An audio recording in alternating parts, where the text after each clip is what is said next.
नमस्कार, मी अनुराधा तांबोळकर. आपली संस्कृती बाय अनुराधा या चॅनलमध्ये तुमचं खूप खूप स्वागत आहे.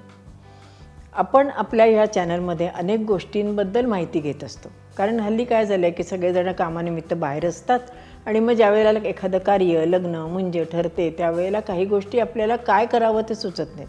आमच्यासारखे वयस्कर मंडळी घरात असतील तर ते काय करायचं ते सांगतातच किंवा अजूनही काही लोकांना या गोष्टी सगळ्या माहिती असतात. परंतु नवीन पिढीला या गोष्टींची माहिती असावी म्हणून मी आजचा हा व्हिडिओ केला आहे. मला अमेरिकेतून एकांचा फोन आला होता की आता कार्यालयात जाताना आम्ही काय काय केलं पाहिजे याबद्दल थोडीशी माहिती जर तुम्ही आम्हाला दिली तर बरं होईल आणि म्हणूनच आजचा हा व्हिडिओ आपण करणार आहोत. आता आपण वधूकडचं बघूयात बरं का. म्हणजेच नवऱ्या मुलीकडे काय तयारी लागते.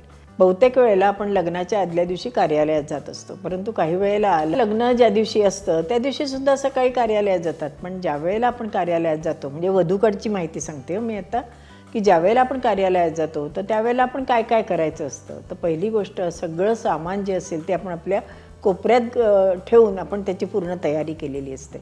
ज्या आपल्या गाड्या असतील त्याही बाहेर तयार असतात. वधू पण पूर्ण तयार झालेली असते. घरातील सगळी मंडळीसुद्धा सजून धजून तयार झालेले असतात. कारण आता अगदी लग्नाची वेळ जवळ आलेली असते, हो की नाही. पण ज्या वेळेला वधू घरातनं बाहेर पडते म्हणजे कार्यालयात जायला निघते त्यावेळेला काय काय करायचं हा तो प्रश्न होता. एक तर काय असतं की वधू आता माहेर सोडून सासरी जाणार असते. मन सगळ्यांचं भरून आलेलं असतं आणि त्याच्यातच लग्नाची तयारी, तेही वेगळं दडपण वधूच्या आईवडिलांच्या मनावर असतं. एकदा कार्य छान पार पडलं म्हणजे झालं अशी सगळ्यांच्या मनामध्ये भावना असते. आता वधूने काय करायचं ते आपण पहिल्यांदा बघूयात. वधू तयार झाली की तिने पहिल्यांदा देवाजवळ जावं. आधी प्रथम स्वतःला हळद कुंकू लावून नंतर देवाला हळद कुंकू व्हावं. देवासमोर एक पाट मांडून तिथे वधूला बसवलं जातं. वधूचं तोंड हे देवाकडे असतं.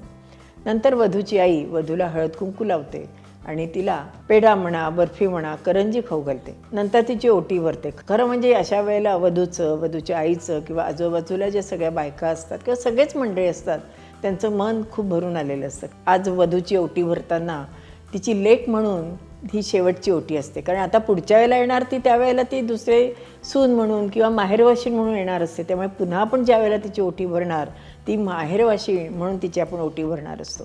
लग्नाची वेळ जवळ आलेली आहे, छान लग्न करायचं आहे म्हणून मन आनंदाने भरून आलेलं असतं. पण त्याच वेळेला आपली लेक आता दुसऱ्यांची होणार म्हणून मन दुःखाने सुद्धा भरून आलं असतं. डोळेसुद्धा पाण्याने भरलेले असतात आणि तरीसुद्धा मन आवरून आई तिची ओटी भरते.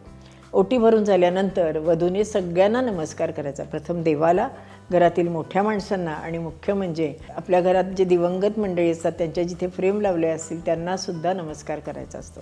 हातामध्ये तिचा नारळ दिला जातो, शेला पांघरला जातो आणि नंतर नववधू कार्यालयात जायला तयार होते. म्हणजेच गाडीत जाऊन बसते. तिच्याबरोबर तिच्या ज्या बॅगा असतात त्याही आठवणीने गाडीत ठेवायला आपण विसरायचं नाही बरं का. आणि मुख्य म्हणजे कितीही मनावर प्रेशर असेल, कितीही मन दुःखाने भरलेलं असेल तरी लेक सासरी जाताना आनंदातच ती गेली पाहिजे. म्हणून सगळ्यांच्या चेहऱ्यावर आनंद असला पाहिजे. तरच ती लेक सुखाने किंवा आनंदाने आपल्या सासरी नांदू शकते असं मला वाटतं. हे झालं आपण वधूकडचं बघितलं. पण नवऱ्या मुलाकडचं तिथेही आनंदाचा माहोल असतो. ज्या वेळेला नवरदेव कार्यालयात जायला तयार होतो त्यावेळेला नवऱ्या मुलीकडचे म्हणजेच वधूकडचे काही मंडळी त्याला घ्यायला येतात. अर्थात ही पद्धत सगळीकडे होते असं नाही, परंतु पूर्वीपासून अशी पद्धत आहे की नवरदेवाला घ्यायला मुलीकडचे कुणी घरामधले तिचे आईवडील म्हणा किंवा काका काकू मावशी वगैरे कुणी त्यांना घ्यायला जातात. तिथे गेल्यानंतर नवरदेवाच्या हातामध्ये नारळ दिला जातो. घरातील सगळ्या मोठ्या मंडळींना कार्यालयात येण्याकरता अगदी आग्रहाचं आमंत्रण दिलं जातं. ज्यावेळेला आपण हे आमंत्रण देतो त्यावेळेला सगळ्यांना हळदी कुंकू लावून अक्षत दिली जाते. नंतर मानाने हात धरून नवरदेवाला गाडीत बसवलं जातं. आता प्रश्न पडतो की गावाकडून जर नवरदेवाला असेल तर मग त्याचं काय. ज्या वेळेला ते ज्या ठिकाणी उतरले असतील तिथेही असं आमंत्रण देण्याची पद्धत आपल्याकडे पूर्वीपासून आहे. काही जणांकडे पाळतात, काही जणांकडे पाळत नाहीत. ह्या सगळ्या परंपरेमागे एक चांगला हेतू असतो किंवा विचार असतो आणि म्हणून त्या पाळाव्यात असं मला वाटतं. अर्थात हा ज्याचा त्याचा प्रश्न आहे. त्याचप्रमाणे मुंजे मुलगा ज्या वेळेला कार्यालयात येतो त्यावेळेला त्याच्याही हातात नारळ असावा, त्याच्याही हातावर दहीसाखर द्यावी, त्यालाही ओवाळावं आणि त्याच्यानंतर मुंजे मुलाचे वडील म्हणा किंवा त्याचे मामा म्हणा त्याचा हात धरून त्याला छान सजवलेल्या गाडीत बसवतात आणि ते कार्यालयात येतात. ह्या सगळ्या गोष्टींवरनं आपण एकच लक्षात घ्यायचं की सगळ्या गोष्टी अतिशय आनंदाने, पुढचे आपले कार्य असतात तेही आनंदाने पार पडावेत म्हणून या गोष्टी आपण करत असतो. ज्यावेळेला वराकडच्या लोकांना आपण घ्यायला जातो त्यावेळेला त्यांच्याबद्दल आपल्याला आदर आहे, त्यांच्याबद्दल आपल्याला प्रेम आहे आम्ही तुमचं स्वागत करण्याकरता उत्सुक आहोत, तयार आहोत.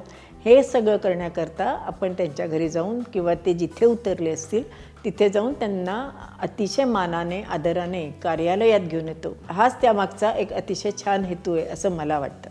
ही सगळी माहिती तुम्हाला कशी वाटली हे मला अभिप्रायामध्ये नक्की कळवायला विसरू नका. कारण आपल्या चॅनलवर जरी मला पूर्वीच्या गोष्टी माहिती असल्या तरीसुद्धा जुन्या आणि नव्या गोष्टींचा कसा मेळ घालता येईल आणि आनंद आपला निर्माण करता येईल या गोष्टी सांगण्याचा मी प्रयत्न करते. धन्यवाद.